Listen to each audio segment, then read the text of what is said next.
Bienvenidos al cuarto capítulo de Derechadas. En esta ocasión tenemos como invitado al doctor Moisés Cardona. ¿Cómo se encuentra, doctor? Bien, todo bien. Buenas tardes. Buenas tardes. Bueno, la verdad, encantados de tenerlo aquí con su presencia. El motivo al cual atañe el presente episodio es poder platicar y, en cierto modo, reflexionar sobre un caso bastante controversial. El caso de Richard Mamani, quien estuvo 9 años condenado, privado de libertad de manera injusta. Bueno, para contextualizar un poco brevemente, ha sido un caso de violación, el cual una menor ha acusado de que esta persona, el señor Richard, había abusado sexualmente de ella, ¿no? Hecho en el cual ha transcurrido bastantes años y bueno, la misma víctima es quien al cumplir la mayoría de edad sale a los medios, ¿no? Y a aclarar que en realidad la persona que estaba en Morros Blancos en el centro penitenciario no era el abusador, sino que era la pareja de su hermana. En tal sentido, surgen a la luz bastantes cuestiones. A ver, habrá ineficacia, negligencia de las autoridades, tanto fiscal como judiciales, o también tendrán aspectos normativos, falencias en la ley. Para esto y resolver estas dudas, tenemos aquí a nuestro invitado. Dígame, Doc, ¿qué opinión le merece usted? ¿Ha sido una falla tanto de las autoridades relacionadas a la justicia como tal, o ha sido algo normativo, o ambas, no sé? A ver, desde mi punto de vista, lo primero que tiene que llamarnos la atención es la rapidez con la que se ha actuado en esta ocasión para poder resolver el trámite de lo que es un recurso extraordinario de sentencia. La norma procesal faculta esta posibilidad cuando, incluso después de que una sentencia condenatoria está ejecutoriada, ante la existencia de determinados requisitos, esto está entiendo en el 421 del procedimiento penal, puede plantearse esto ante el Tribunal Supremo de Justicia. Y en el caso concreto, lo que se conoce por los medios de prensa es que se ha dado con lugar en función a una prueba que ha reflejado que los hechos no se hubieran suscitado conforme lo ha asumido la sentencia en su momento. Entonces, una primera reflexión que tiene que dejarnos este caso es que en nuestro ordenamiento jurídico uno existe esta posibilidad que no es muy frecuente, en su utilización, pero lo que es más de fondo es la poca visibilización y conciencia que tenemos como sociedad, quienes estamos dedicados a la actividad jurídica, a poner en la palestra el error judicial. Porque aquí, evidentemente, ha habido un error en la sentencia. Puede que haya sido inducido por las pruebas o, en definitiva, una mala valoración. De eso no conozco la sentencia. Como tal, entonces, en sí, en la revisión extraordinaria, a mí lo que me llama la atención respecto a esto es el acto que se hace. Parece una solemne ceremonia en la cual autoridades, ¿no?, del órgano judicial dicen, bueno, nosotros de forma diligente hemos subsanado este error, pero no hemos escuchado en sí propuestas, digamos, ¿no? ¿Qué problemas habría o si hay algún problema de fondo? ¿Usted, en su opinión, considera que existe algún problema de fondo en la aplicación de las normas? A ver, ¿qué es lo que ha ocurrido desde la promulgación de la Ley 348, esto ya en marzo del año 2013? Se ha ido fortaleciendo el sistema de justicia en una tendencia gravitante de defensa de los derechos de las mujeres y sectores vulnerables, lo que no está mal, por supuesto. Nos ha permitido, además, como Estado, asumir los compromisos internacionales, puesto que había otro tipo de convenios a los que Bolivia se ha adherido, como el tema de la Convención de Belén-Pará, que obligaba a esta situación. Ahora bien, el problema es, y yo que he vivido esta experiencia como funcionario público en esa época del 2013, es que se lanza esta norma y no se acompaña con la institucionalidad adecuada para poder cumplir la finalidad de la norma. Porque la idea no era, bueno, a todo agresor, a todo hombre, a la cárcel. No era la idea, entiendo eso, sino realzar los derechos y hacer una justicia más apegada a la verdad material. Pero ¿qué ocurría en ese momento? Ya hablo del año 2013 y hasta ahora, créanme que muchas cosas no han mejorado. No hay el personal técnico suficiente, no hay el personal con suficiente capacitación. En ese tiempo recuerdo que se apertura esta nueva unidad de 348 y mi persona llegó a ser el único fiscal y diariamente entraban como 6 denuncias. Después ya se fueron ampliando, ahora dependiendo obviamente de la fiscalía del departamento existen unidades más grandes. Pero eso nos habla de que ha sido una ley lanzada por un fallo internacional también que apretaba más a Bolivia y no se ha acompañado esta institucionalidad. Entonces, desde ese momento es que venimos acarreando una serie de malas prácticas y errores. Y las leyes en este populismo punitivo que lamentablemente ocurre en nuestro país, han ido incrementándose las sanciones, se han ido otorgando mayores facilidades, sobre todo probatorias, a las víctimas. Lo cual, repito, no estoy en contra de eso, pero tiene que haber parámetros de racionalidad, lo que muchas veces no ocurre. No sucede. Hay bastante interesante el tema de la falta de la institucionalización. Parece que también en cierta manera ha sido como que una normativa o una ley que, si bien tiene un fin bastante loable, no ha sido tratada adecuadamente, ¿no? Por todo el aparato o los aparatos, órganos, funcionarios que se relacionen con el desempeño de la justicia como tal. A esto también surge otra pregunta, ¿no?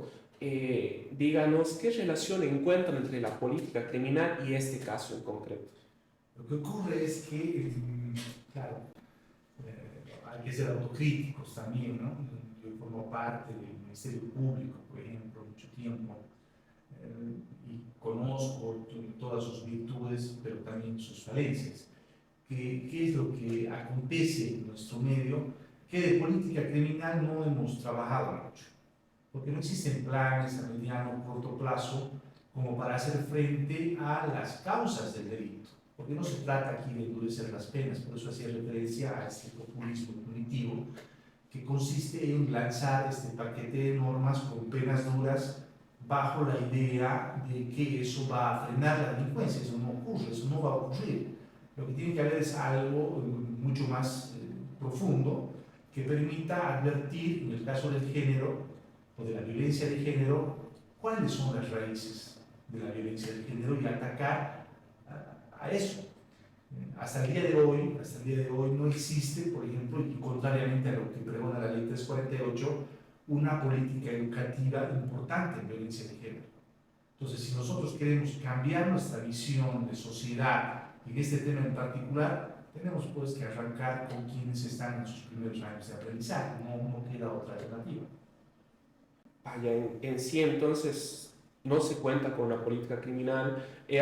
Aparte, no hay muchos estudios, ¿no? En sí, ni siquiera estatales o de las universidades, tal vez muy pocos, o si los hay también no son muy difundidos, respecto a aspectos de la criminología, ¿no? Factores que impulsan a la comisión de determinados delitos y cómo el Estado pretende frenar a un límite tolerable la comisión de dichos delitos. Entonces, sucede que en realidad no se toman todas estas medidas y todo esto desemboca en aplicación de penas duras, el populismo o incluso el derecho penal simbólico, ¿no? Yo voy a promulgar una ley independientemente de que sea justa o no, o si realmente sea efectiva o no. Simplemente la sociedad va a ver, se ha promulgado una ley que va a sancionar tal delito, yo aplaudo eso. Entonces es bastante complicado y creo que es también un problema estructural. Y bueno, justamente hay un momento en el que usted ha mencionado sobre la racionalización y esto tiene que ver con los estándares de prueba. Quería consultar qué peso probatorio tienen las declaraciones en casos de esta naturaleza. Bien, a ver, tendríamos que en el tema de violencia de género clasificar a las víctimas en dos fases, digamos. Las personas menores de edad que tienen un tratamiento diferenciado y quienes son mayores de edad. ¿Por qué? Porque las personas menores de edad, además de la protección que brinda la ley 348, se encuentran regidas bajo la ley 548, que es el Código Penal de Adolescente. En el caso de los menores de edad, existe una norma expresa que es, si no recuerdo bien, el número 193C de la ley del Código de Niño y Adolescente, donde otorga a la afirmación del niño, niña o adolescente veracidad mientras no se pruebe lo contrario.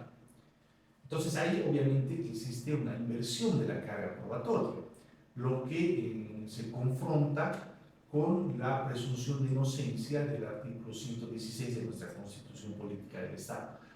Entonces, ¿qué es lo que ocurre? Lo que dice un menor de edad tiene que tomar por cierto mientras no haya algo que vaya a contrarrestar objetivamente esta afirmación. Bien, por un lado eso. En cuanto a todas las víctimas mayores de edad, pero también las menores de edad, que teníamos esa característica inicial a la cual hago referencia, existen también entendimientos de la Corte Interamericana de Derechos Humanos, donde a través de muchos fallos, entre estos Campo Algodonero México, J versus Perú y otros más, se ha brindado o se ha otorgado a las afirmaciones de la víctima un realce importante. Pero esto hay que manejarlo obviamente con mucho cuidado. Me parece una muy buena postura otorgarle a la víctima toda la seriedad de sus afirmaciones, pero con una finalidad que permita afianzar de manera objetiva estas afirmaciones en la investigación. ¿Qué quiero decir con esto? Lamentablemente, esta ley, ¿qué es lo que ha provocado? Uno, una saturación del sistema, la ley 348, estamos reventados por la ley 348, fiscalía, juzgados, policía, todas las entidades SLIMS que son dependientes del municipio, y eso hace de que no se procesen de manera adecuada las investigaciones. Entonces, ¿con qué vamos al juicio? ¿Con qué va un acusador al juicio? Como prueba fundamental, la declaración de la víctima. Está bien. Sin embargo, de ello dejamos de lado otro tipo de pruebas objetivas que permitan dar solidez a estas declaraciones. Pero lamentablemente los operadores de justicia ya en el órgano jurisdiccional terminan asumiendo también esta falencia investigativa y falencia de prueba en muchos casos y sentenciando.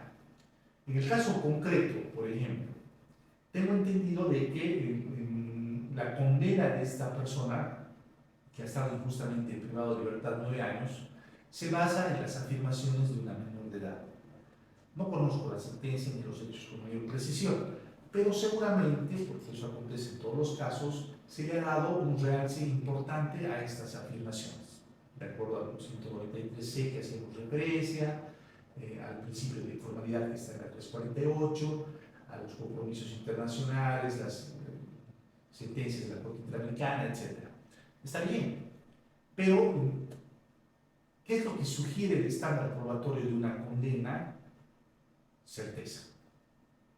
Entonces no podemos dejar de lado este punto y no solamente enfocarnos en un elemento de prueba, sino que lo correcto fuese que hayan otros elementos que vengan a corroborar.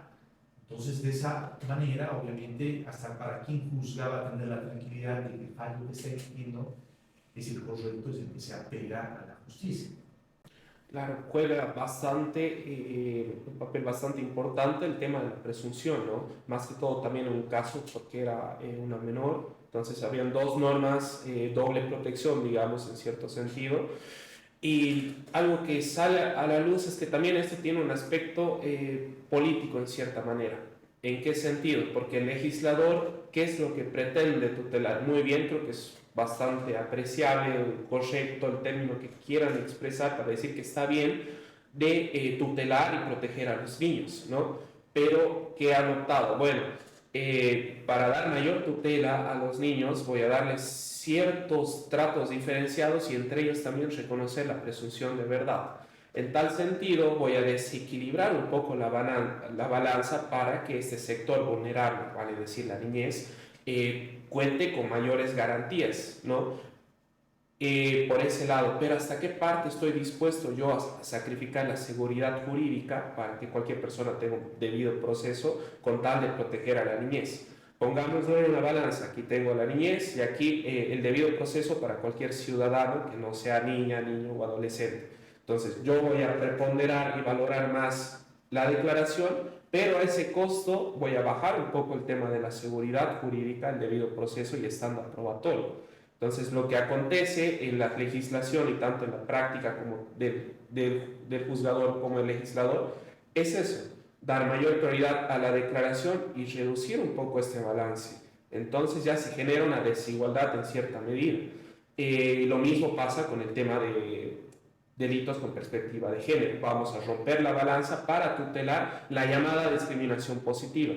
Ahora, correcto o no, obviamente como toda la vida tiene sus pros y contras. Por un lado tutelo, pero por el otro lado incremento ese índice y posibilidad a condenar a personas inocentes. Entonces, lo que acontece actualmente es eso, vamos a tutelar, pero vamos a sacrificar ciertos casos. Y si yo invierto, sucede lo contrario, más personas con seguridad jurídica, pero menor tutela. La idea es, en cierto modo, buscar un punto medio. Y esto se ha notado bastante en el tema de la práctica. Ahora, otra cosa tal vez que quisiera consultar de las últimas preguntas es respecto a cómo usted, en base a su experiencia, ha notado que se toman las declaraciones en este tipo de casos. A ver, te respondo la pregunta y una reflexión a lo que hablaste anteriormente, que me parece no una solución, pero sí algo que tenemos como sociedad que exigir a nuestro sistema de justicia. El tema de la recepción de las declaraciones ha ido mutando con el tiempo. Actualmente la mayoría de estas entrevistas de niños se hacen en cámara GESEL, con la correspondiente videograbación para su reproducción en juicio oral y a efectos de evitar una revictimización, que el menor vaya, o incluso la víctima de violencia de género en cualquiera de sus vertientes concurra a juicio, lo que está bien. El problema es el enfoque que se le da a los interrogatorios, a estas entrevistas, por parte del personal técnico. Entonces, a veces las preguntas son muy inducidas, ponen palabras en la boca de los menores adolescentes que están declarando, y eso hace de que se vaya arrastrando de una falla desde este primer momento. Otro aspecto que debería también subsanarse es la participación obligatoria de la defensa. Obviamente no para que de manera directa le pregunte al menor o haga alguna otra situación, sino para contrarrestar esta balanza y poder, en defensa de los derechos del imputado, hacer alguna consulta, pues es una declaración que va a entrar a juicio oral y ya no va a haber una oportunidad de contradicción. Entonces, si obviamente tenemos una entrevista que se hace de manera pronta, en la mayoría de los casos, en donde el imputado incluso tal vez sea desconocido o no es sabido o no sabemos quién es su abogado, pero hay instancias a las que se puede acudir, como la defensa pública. Entonces tendría que estar ahí un defensor que haga valer el principio de contradicción del proceso penal, ¿no? Si bien este principio tiene mayor realce en la etapa de juicio oral, pero el derecho a la defensa exige que toda acusación pueda ser repelida por a quien se le atribuye este hecho. Entonces, esa falencia es la que se reclama y nunca tiene una respuesta positiva. ¿Qué dicen los fallos? No, se ha tomado cumpliendo lo de la Cámara GESEL, no se puede revictimizar, hay que dar lugar a un sector vulnerable, está bien. O sea, no queremos confrontar a la víctima menor de edad o no con el abogado o con el imputado, para nada. Lo que queremos es la posibilidad de contradecir o hacer alguna pregunta que vaya a esclarecer los hechos. Porque finalmente, el sistema, los operadores del sistema no conocen el hecho, estamos a las pruebas. Por un lado eso. Y por otro lado, respecto a tus palabras, evidentemente hemos rebajado el estándar probatorio con tal de reforzar la defensa de derechos de las víctimas en esa discriminación positiva. Perfecto, juzgamiento con perspectiva de género. Muy bien. Pero ¿qué es lo que ocurre? yo entiendo que la problemática no pasa por ello. Donde pudiéramos encontrar gran parte de la solución, y eso en base a la experiencia puedo afirmarlo, en la investigación. Si tuviéramos investigaciones adecuadas, profundas, dedicadas, los resultados de esas investigaciones estuvieran más apegadas a la verdad. No hablemos de verdad material porque eso va a ser imposible conseguir, hablemos de una verdad procesal. Pero cuando menos se tendría la seguridad de estar resolviendo lo que con mayor probabilidad ha ocurrido. ¿Y eso cómo se arregla? ¿No? En juicio, en juicio vamos a producir las pruebas, pero ya tenemos toda una etapa anterior donde arrastramos los errores. Y por el principio de informalidad toda la prueba se filtra en juicio y se produce. ¿Qué pasa si cortamos lo anterior y decimos, bueno, aquí una investigación de tales delitos tiene que ser lo más seria posible, lo más responsable posible, lo más científica posible? Y es algo que nos falta bastante, Rodrigo, el tema de la prueba científica. ¿Por qué? Porque nuestro IDIF, que es el brazo científico del Ministerio Público, cuenta con escaso personal. Aquí en Tarija tenemos psicólogo forense, uno para cuántos casos, tenemos 3 médicos forenses para cuántos casos, no tenemos otro tipo de, no tenemos biología forense, no tenemos genética forense, no tenemos criminalística. Cada departamento entiendo que debería tener un staff mínimo de un equipo técnico que garantice una adecuada investigación. Pienso que fuese una alternativa.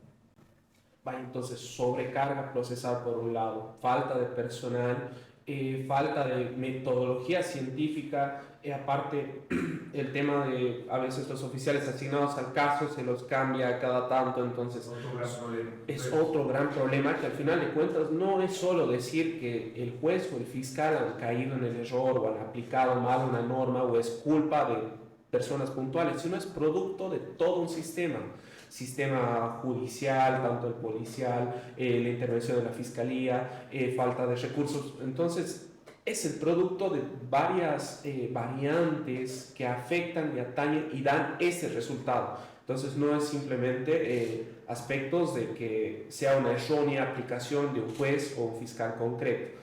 A esto también quería llegar, y tal vez con esto vamos cerrando, con el tema de la metodología científica para determinar pruebas. Tengo entendido que, por ejemplo, en casos con que concurre en la primera instancia surge una intervención, una entrevista propiamente dicha, que la puede hacer el SLIN o la Defensoría de acuerdo al caso.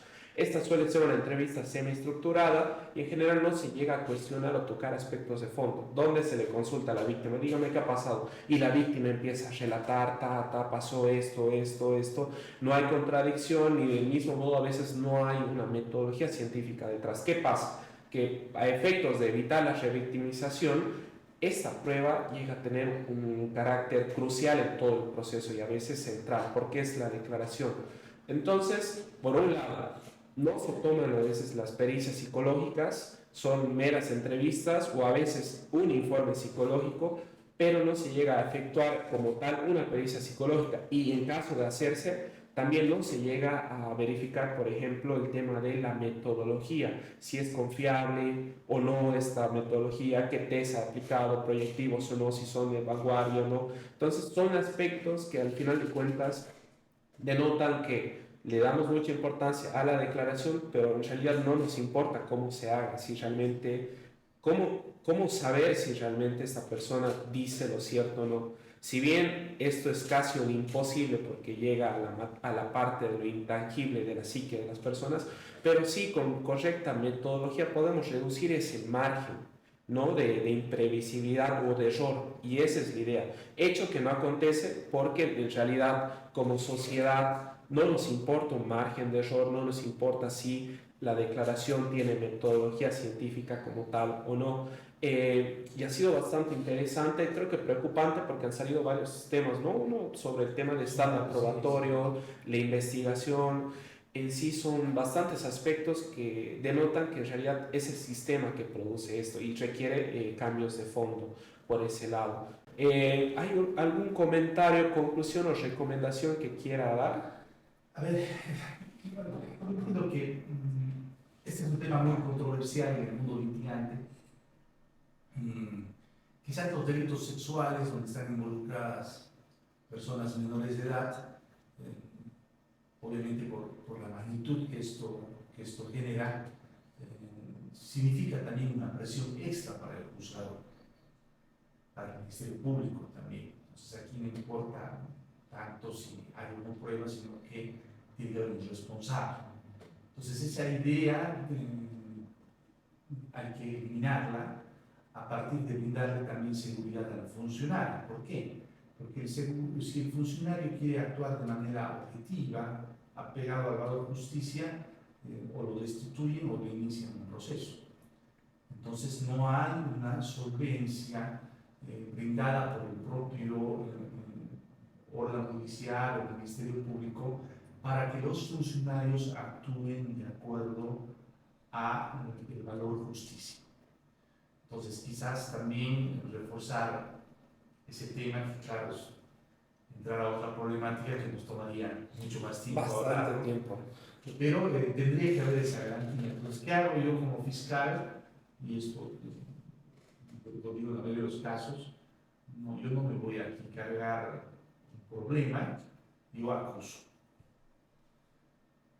Entonces el juez agarra, bueno, si han acusado será por algo, entonces yo también condeno, que resuelva SAR. Y así nos vamos pasando un montón de niveles que tendrían que ser filtros efectivos, en los que tenemos no solamente la implicancia del resultado, que es una sentencia tal vez injusta, sino toda esta etapa de privación de libertad. ¿No? Olvídense de que en temas de materia de género, con excepción de violencia familiar, casi todos los delitos exigen o se da la detención preventiva, que es otro problema. Entonces tenemos varias cosas que se tienen que ir reflexionando a partir de la racionalidad. Reitero ese término porque entiendo de que únicamente una reflexión concienzuda del caso, objetividad en la investigación por parte del Ministerio Público,